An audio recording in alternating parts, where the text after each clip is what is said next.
Hi, this is Anna Imagination with a healing garden. So I'm not talking about this very often. In fact, I never talk about it. And I'm going, why don't I ever talk about this? Maybe I should talk about it. I am on a mission. I am on a mission. I am on a very weird mission. I am on I'm going to prove to the world that you don't need the system mission. I have been on this mission for 2 years. For 2 years. This is a story. I'm very, very happy about I'm going to prove to the world that you don't need the system to live mission. So this has history to it. So I'm going to explain the story. Once upon a time. So 3 times in my life, 3 times, I have gone through an extraction where I lost everything and had to restart my life. And 3 times I have started my life over from nothing. And every time I did, I built a formula that literally was the stepping stones from nothing to something. And 3 times. So that's 3 data points, which is a really big deal in mathematics.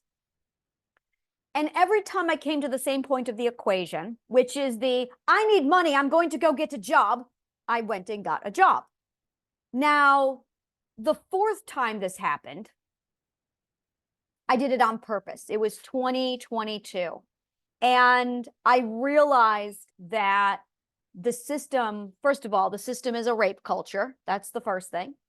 And I noticed with substantial data that the system is also a slave culture. It is an invisible or a hidden slave culture, which is why everyone's so tired.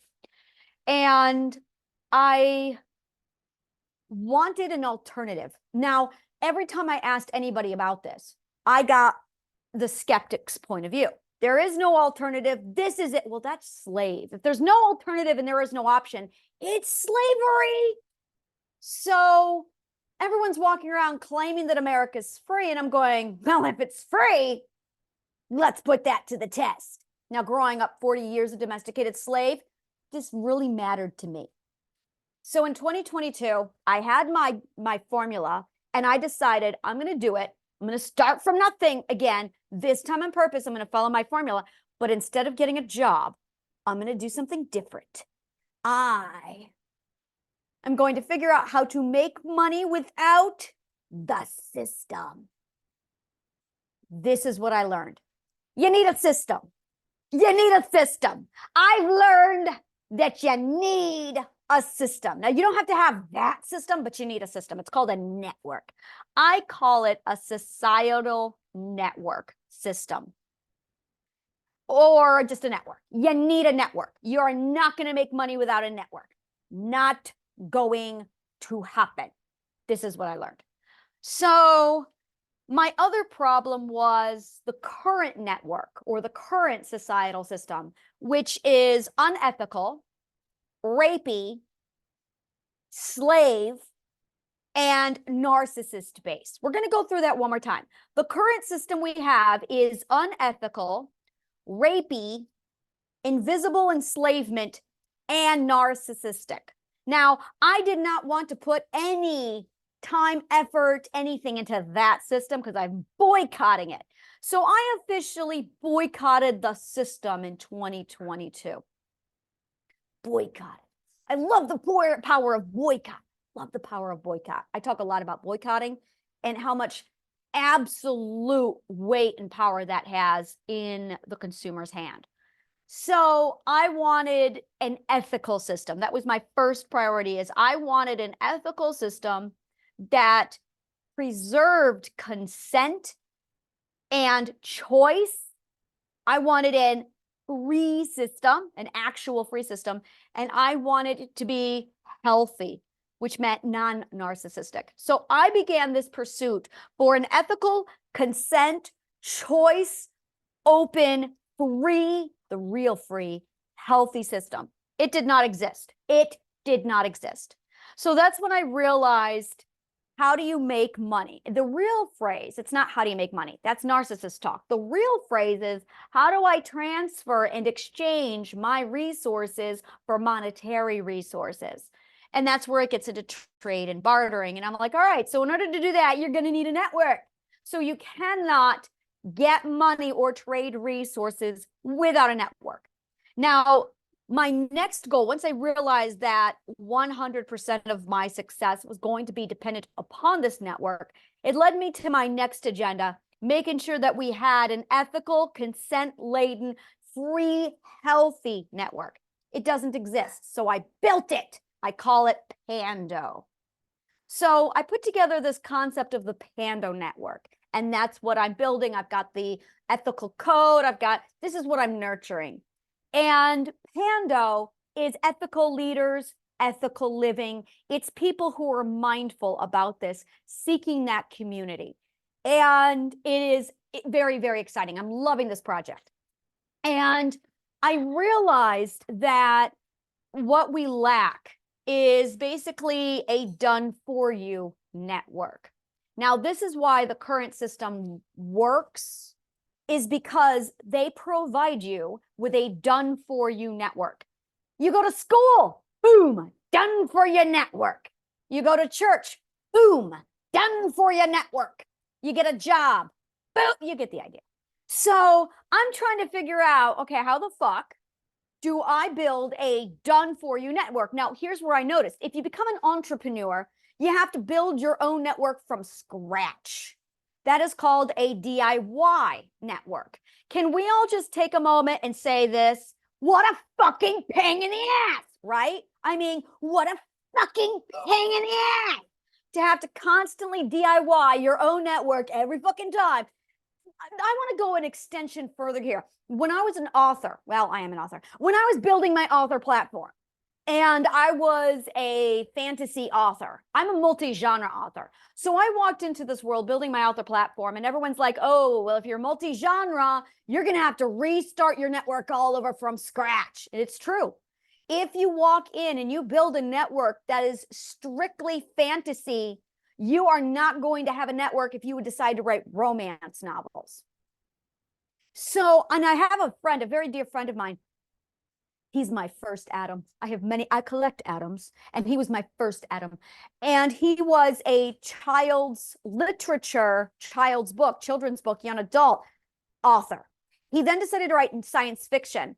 And he was like, Anna, what's going on? It's like I have to start everything all over from scratch. Yes, you do. That's exactly it, because you have a children's book network. You don't have a science fiction network. Now, knowing I was going to be a multi-genre author, I went in cultivating an Anna network. I did not do by genre. I went by me. And because of that, I had one network that just kind of goes with me everywhere. That's my advice.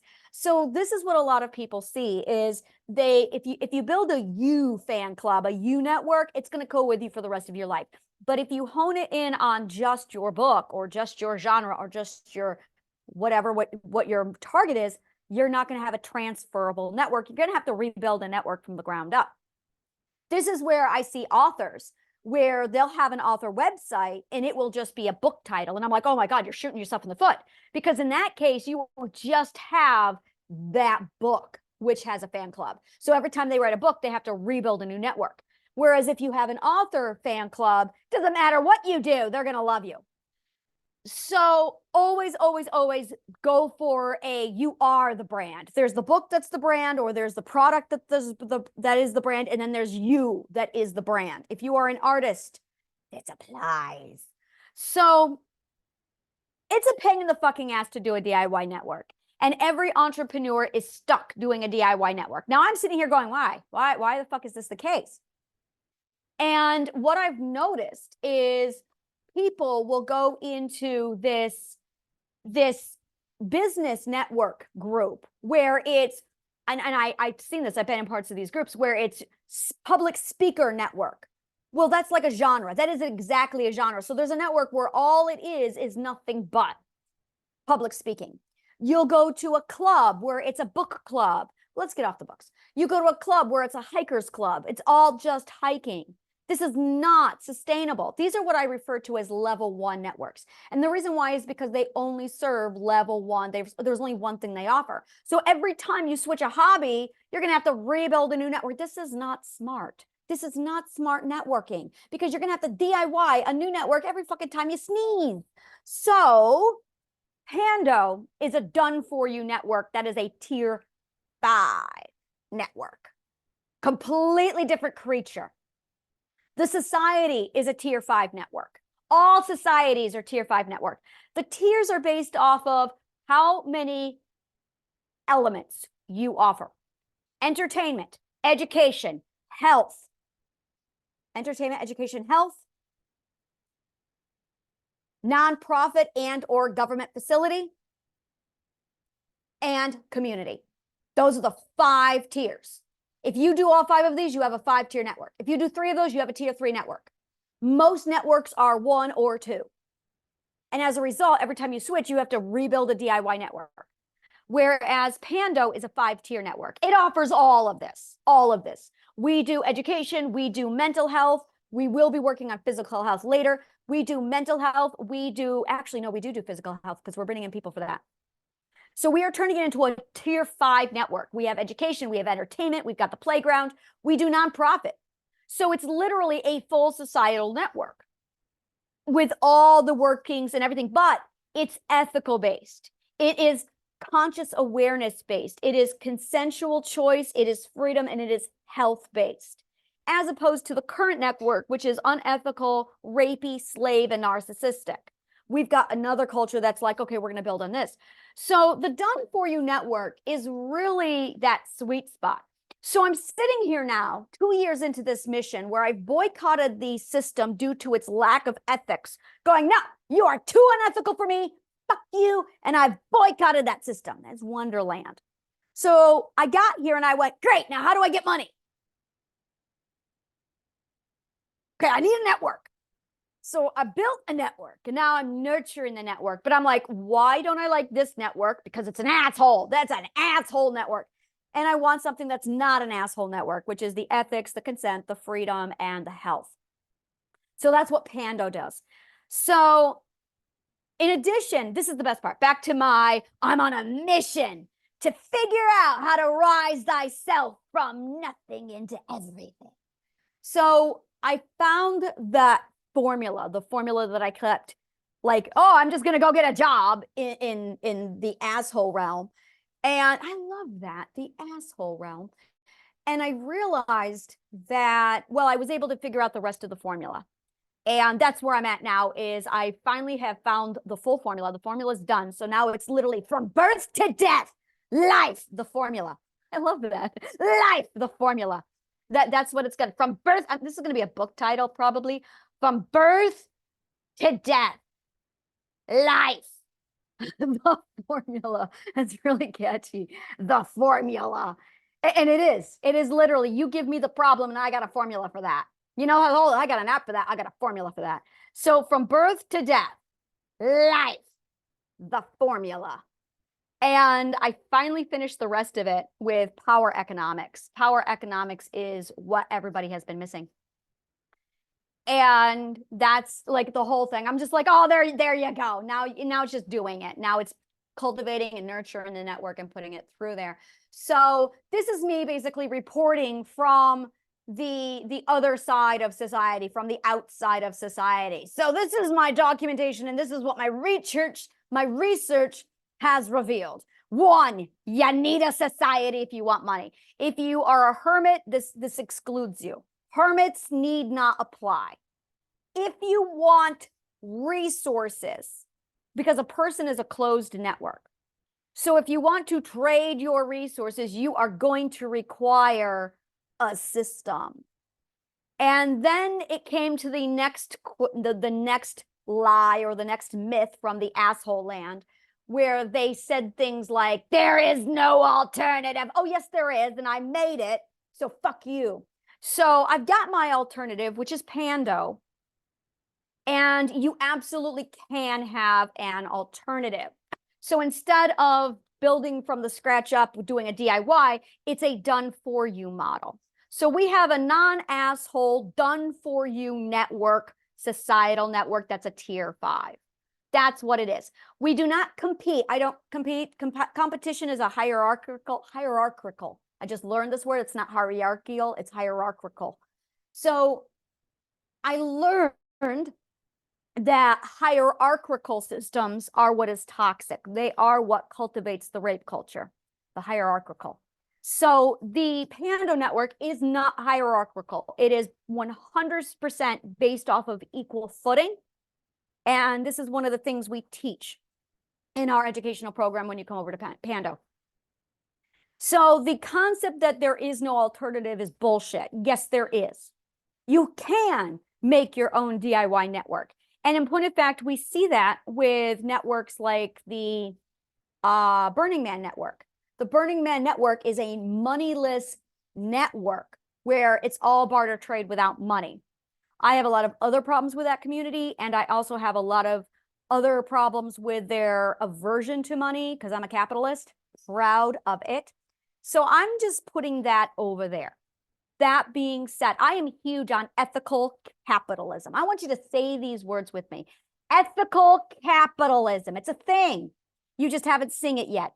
So ethical capitalism is absolutely what Pando is built on. It's absolutely gorgeous. I love free market. And if you don't like free market, you need to research what free market is and its benefits, because that's capitalism. But it's ethical capitalism. Ethical capitalism. It's a difference. So a lot of people associate capitalism with the rape culture and narcissism, and they don't separate the two. And that is all Pando does, is study the ethics and merges it with the free market. Free market is a big fucking deal. I love free market. So we have the ethical capitalism, we have the equal footing, and we also have the tier 5 done for you network. So when you come into our network, you don't have to start from scratch. And that's the difference. Life is hard outside of the system. I mean, life is really fucking hard for me inside the system, and it's because it's done for you. All you have to do is pick a club, go there, and boom, now you just got to work on your social skills. Whereas with DIY networks, you have to build them from scratch, which is fuck hard. So by doing a done for you network, it's done. We're set. We're all set. We do an onboarding. And this is my favorite part about the network. First of all, it's 100% free. 100%. We have more training and educational information to teach you how to make the most of your network, to teach you everything you need to know about networking. The other thing is, when somebody comes into our network, most networks work like this. You walk into the network, and if you're new, you're at the bottom, which is the dumbest thing in the world. Like, why are you got fresh people, and instead they put them at the bottom and they close the door on them, which is a huge, yeah, you go stand in the corner while we do our thing over here, which is horrible. We do the reverse. Our new people are elevated to the top and put on limelight. We train you, we teach you, we onboard you, and then we introduce you, and everybody comes to the new people. So the new people are like, oh my God, yes. The old people are the ones who are shoved in the corner. And the reason why is because we don't need to keep seeing them over and over again. That gets boring. Every fucking network that I have been in does that, where they only elevate the old members. And it's like, why am I saying this is networking? You should not be seeing the same fucking face over and over again. And there were 4 network groups I was in on different tiers. And every one of them did the same thing, where I stopped going because it was boring. I would go and I'm like, I am just seeing the same people over and over again. The same 20 people got the same light line. So it was like a fan club for those 20 people, and everyone else was garbage. And I'm like, you don't know jack and fucking shit about networking. So in Pando, the new people are elevated. So you get new faces. Every time somebody joins, they get the attention, and it's free. It should be. So without any cost, it's just, here, we're going to give you the training. We're going to introduce you to everybody. We're going to hook you up with the resources you need, and we're going to make sure you have everything you need in Pando. And then we put you on stage to introduce you to everybody, and we give you the limelight. Next wave of people comes in, same thing. So it's very much it's an absolute backwards way of doing it, because it's ethical.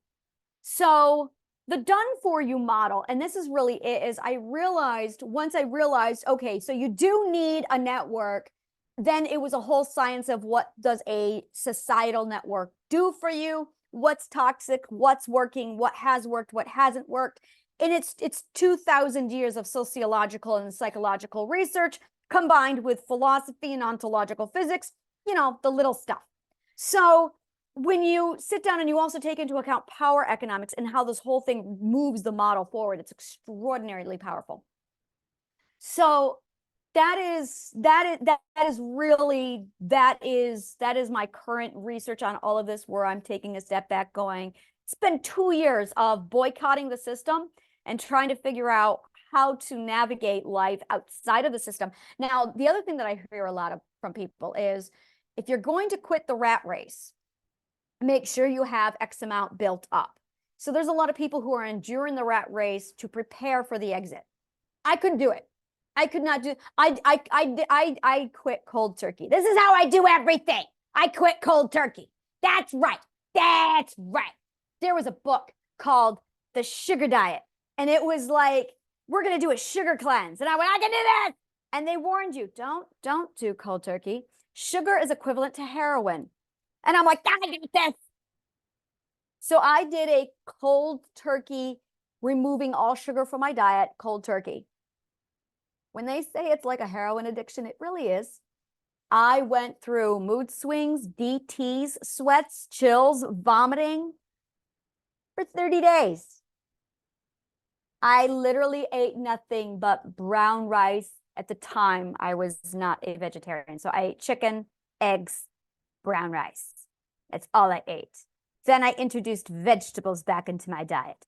Fresh vegetables. So I had fresh vegetables, rice, brown rice, chicken, and eggs.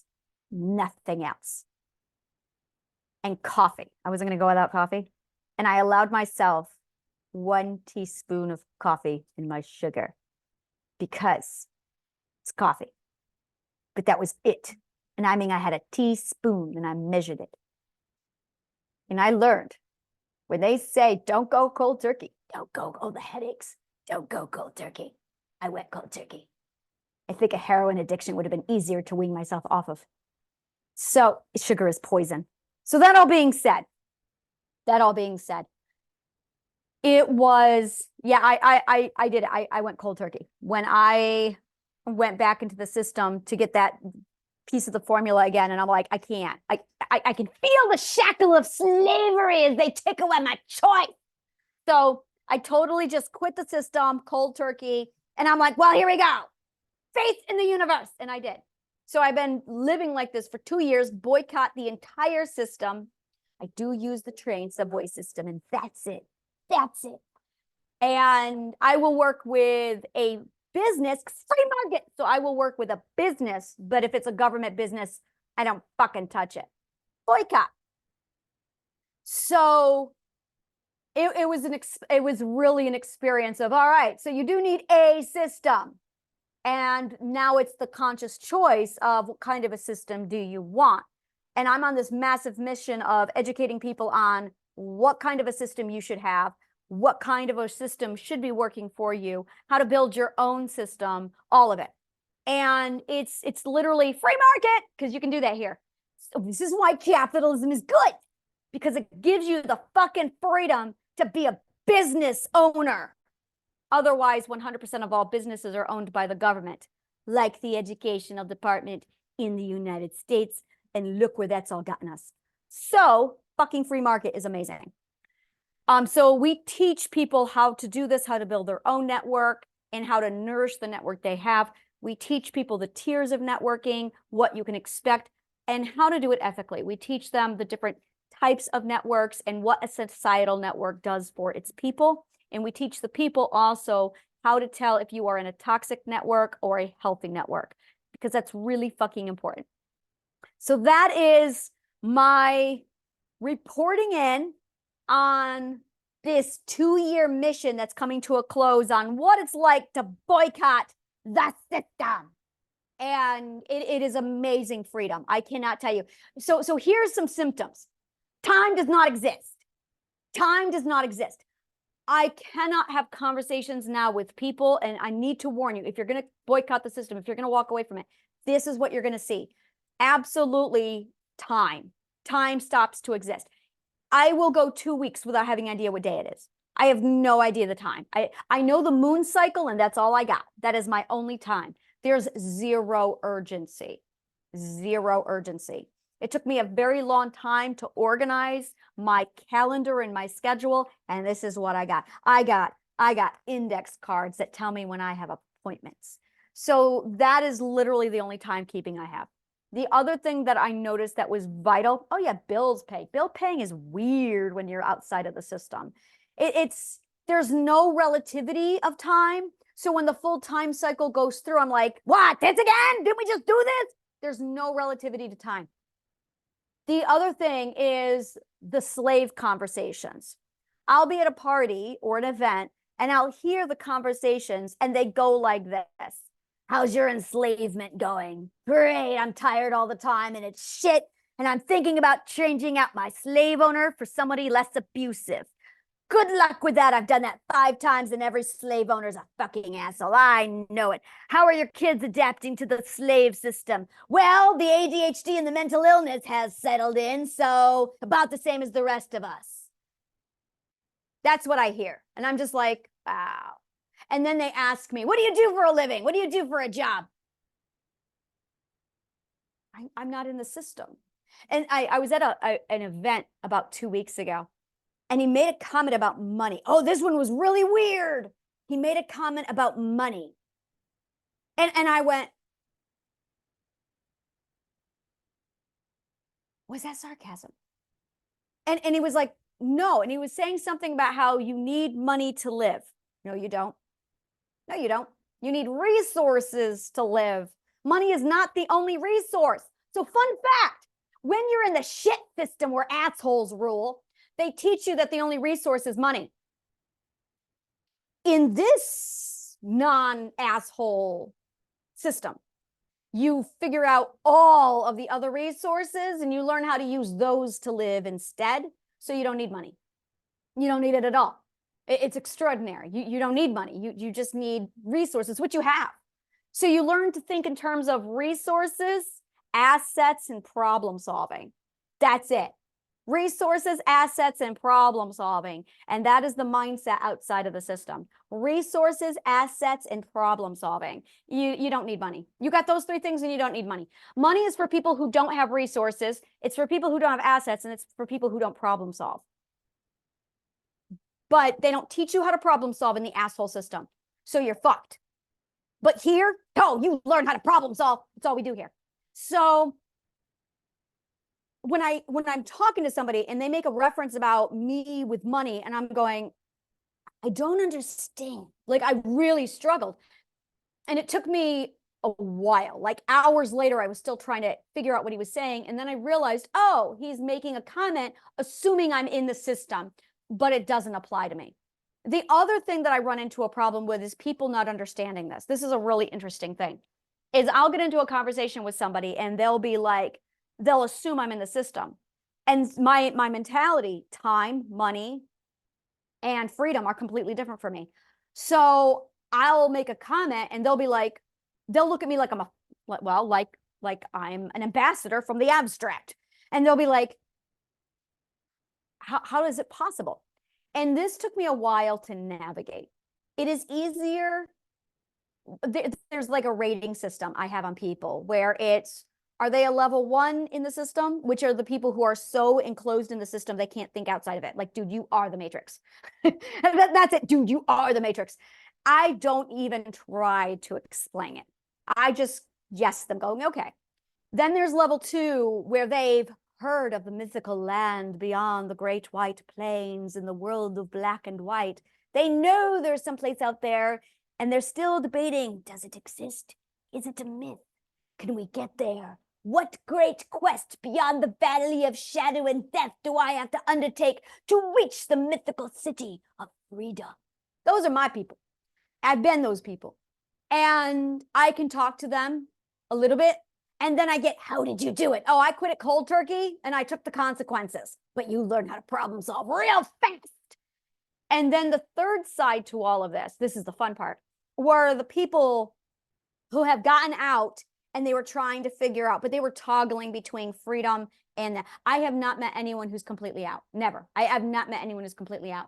I have not met anyone who is completely out. Not at all. So it's really, really interesting. It's really, really interesting.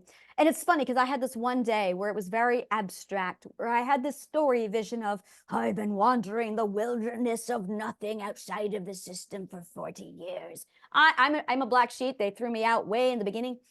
And so I've been wandering, and there's like dirt, and I get like sand blasted face. You know, it's a horrible existence. And I'm looking across the great plains of the wilderness of nothing. And I see people just as forbearing, and we're all just like scrounging around looking for something to eat. And I said, fuck it. And I took out this flag, this imaginary flag, and I slammed it into the earth-cracked ground. And I went, I hereby declare this on a land. And I did this on a land. And thus I built a society. And then I put up a lighthouse, and I sent out a beacon, and I went, hear ye, on a land, if you wander the wilderness of nothing, we want you. Bring me your bleak, bring me your broken, bring me your tempest torn. Yeah, something like that. And it was, yeah, it was different. It's really a different society over here. And then, like, oh my God, it's wonderful over here because we're thinking resources, assets, problem solving. That's how our brains work over here. And we're free. We're free. And then we look over at the society and we're like, why do you choose it? And this is the difference, is we're in the mindset of you've chosen it. And they're going, I don't have a choice. Well, no, that's because you're in the system. Try to leave. See how free you're really not. That's how you know you're not free, is when you try to leave and they don't let you go. Yeah, that's, like I said, I've done through 6 extractions. So I'm really familiar with what freedom and slavery feels like on both ends. And it was extraordinary. So after escaping 4 owners and then doing 2 additional extractions, one I witnessed, one I aided as the friend helping an extraction, the other 4 I did on my own.